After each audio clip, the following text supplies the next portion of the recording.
নমস্কার বন্ধুরা, আমি প্রতিমার হেসেলে আরও একটি নতুন রেসিপিতে আমি আপনাদের সবাইকে স্বাগত জানাই।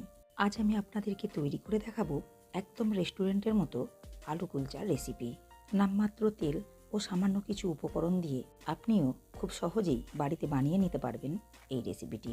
আসুন দেখে নেওয়া যাক বাড়িতে নরম তুলতুলে আলু কুলচা রেসিপিটি কিভাবে বানাবো। আলু কুলচা বানাবার জন্য প্রথমে ময়দার ডো তৈরি করে নিতে হবে। এর জন্য একটা বড় পাত্রের মধ্যে নিয়েছি 300 গ্রাম পরিমাণ ময়দা। ময়দার মধ্যে দিয়ে দিলাম পরিমাণ মতো লবণ,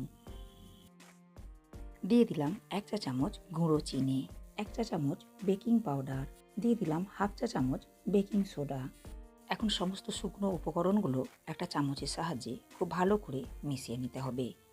সমস্ত শুকনো উপকরণগুলো খুব ভালো মতো মিশিয়ে নিয়েছি। এখন ময়দার মধ্যে দিয়ে দিলাম 1 টেবিল চামচ পরিমাণ সাদা তেল। আবারও তেল ও ময়দা হাত দিয়ে খুব ভালো মতো ঘষে ঘষে মিশিয়ে নিতে হবে।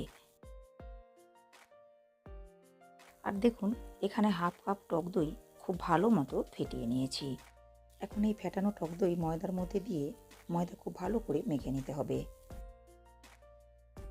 তবে ময়দার ডোটা খুব বেশি শক্ত করে মাখবো না, একটু নরম করে মেখে নিতে হবে।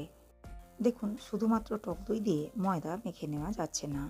টক দইয়ের বাটি ধুয়ে অল্প অল্প জল দিয়ে ময়দা মেখে নিতে হবে। দেখুন, ময়দা খুব ভালো মতো মেখে নিয়েছি। এখন ঢাকা দিয়ে 10 থেকে 15 মিনিট রেস্টে রেখে দিতে হবে।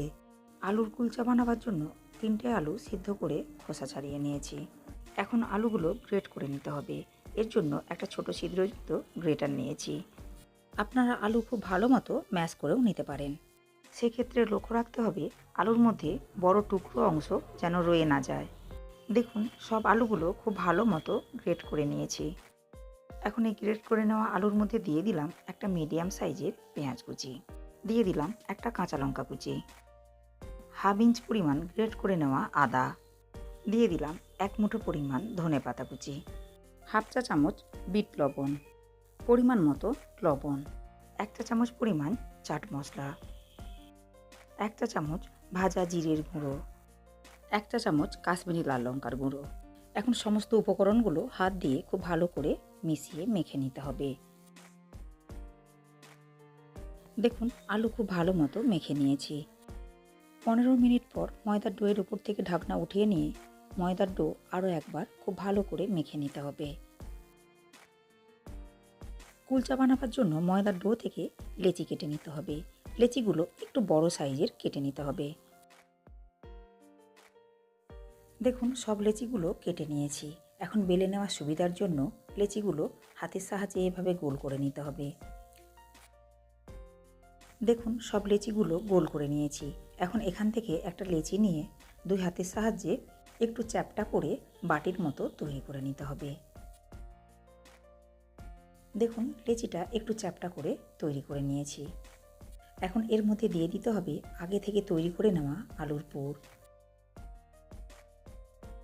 এরপর খোলা অংশগুলো খুব ভালো করে বন্ধ করে নিতে হবে।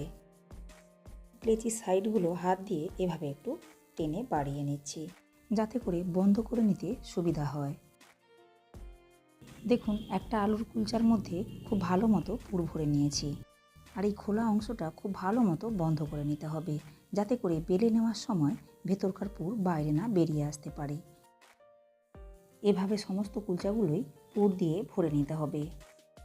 দেখুন, সমস্ত কুলচাগুলো আলুর পুর দিয়ে ভরে নিয়েছি। পিঁড়ির মধ্যে অল্প একটু ময়দা ছিটিয়ে একটা লেচি নিয়ে একটু লম্বা শেপে কুলচাগুলো বেলে নিতে হবে।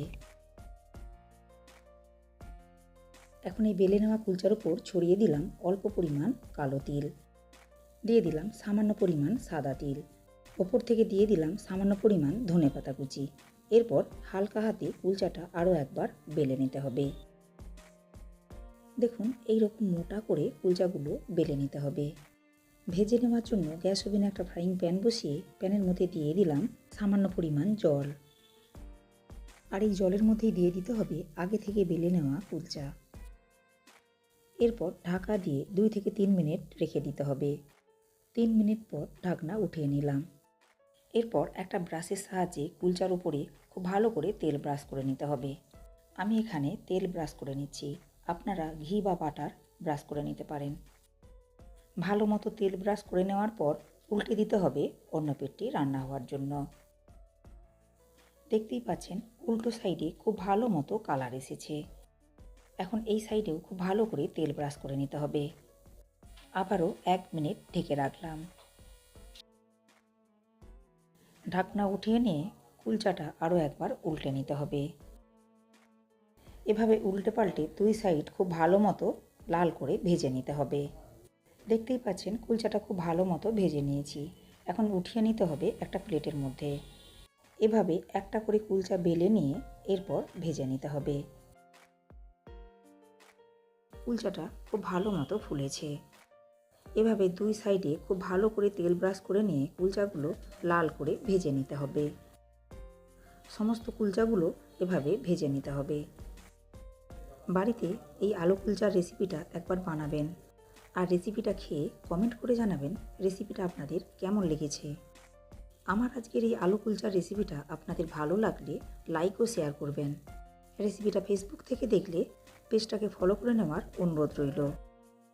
ইউটিউব থেকে দেখলে চ্যানেলটাকে সাবস্ক্রাইব করে পাশে থাকা বেল আইকনটি প্রেস করে নেওয়ার অনুরোধ রইল। আমি চ্যানেলে যখনই কোনো নতুন ভিডিও আপলোড করব সাথে সাথে নোটিফিকেশন পৌঁছে যাবে আপনাদের কাছে। ভালো থাকবেন, সুস্থ থাকবেন। ধন্যবাদ।